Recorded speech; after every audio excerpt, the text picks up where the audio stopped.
You know what? Sometimes he actually gets it right. But when it came to that Jeff Horn versus Manny Pacquiao fight, that's where he really lost his cool.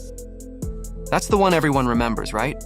When I first watched that fight live, listening to the commentary, I was convinced Pacquiao won. I remember thinking, man, they robbed him. He was clearly landing the better shots. At that time, I was next in line for the title, so of course I wanted Pacquiao to win. That would have been a massive fight for me.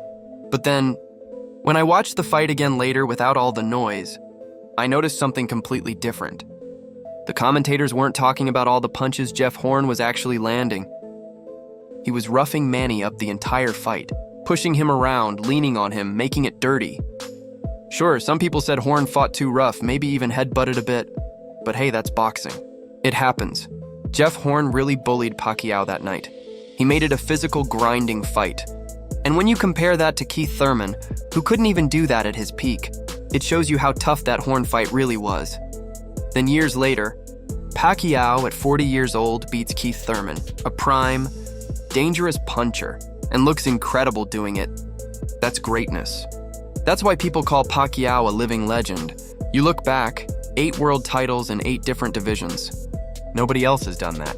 And at 40, he still had that fire, that speed, that killer instinct.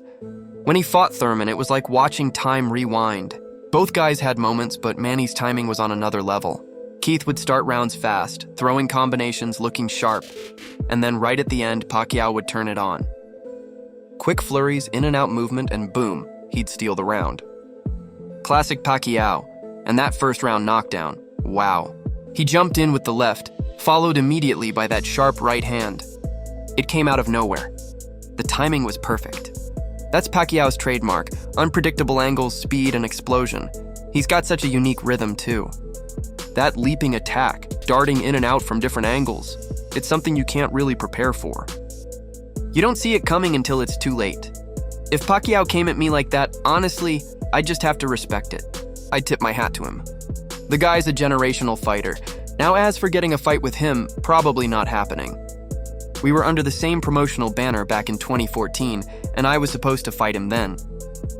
But it never materialized. His trainer made it clear he didn't want Manny in with me. Said the matchup wasn't right. So yeah, I don't think they were ever interested in that fight. These days, Pacquiao's looking towards something even bigger. He wants that Mayweather rematch. And honestly, who wouldn't?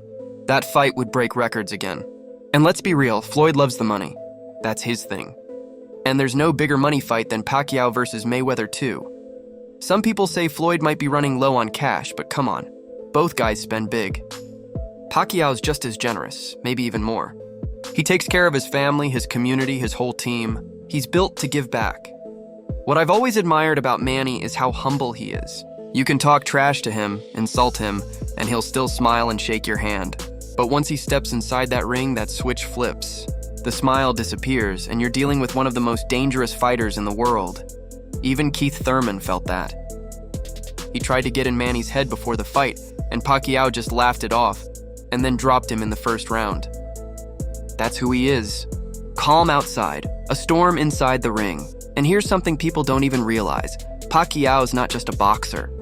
He's an incredible pool player. I'm talking world-class level. The kind of guy who could go pro if he wanted to. The man's just gifted in everything he touches.